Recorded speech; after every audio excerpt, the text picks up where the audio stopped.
రోమా పత్రికలో దేవుడు యూదులకు మాత్రమే దేవుడా, అన్యజనులకు దేవుడు కాడా? అవును, అన్యజనులకును దేవుడే అనే మాట రాసుంది. ఏమండి, దేవుడు క్రైస్తవులకి యూదులకు మాత్రమే బయలుపరుచుకొని మిగిలిన వాళ్ళకి అన్యాయం చేస్తాడా?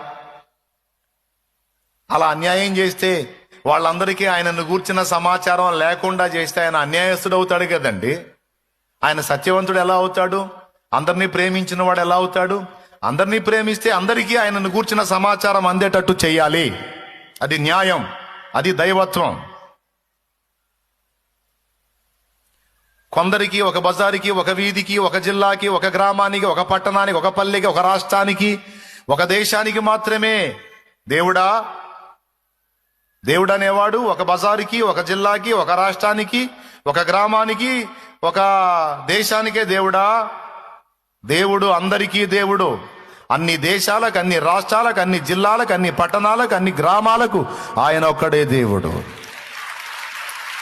ఒక్కడే దేవుడు.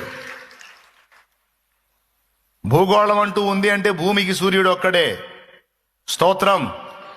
అలాగునే ఈ భూమండలం అంతటిని నిర్మించిన నిర్మాత ఒక్కడే. అనేకులు లేరు, అనేకులు లేరు, అనేకులు లేరు. ఒక్కడే, ఒక్కడే, ఒక్కడే.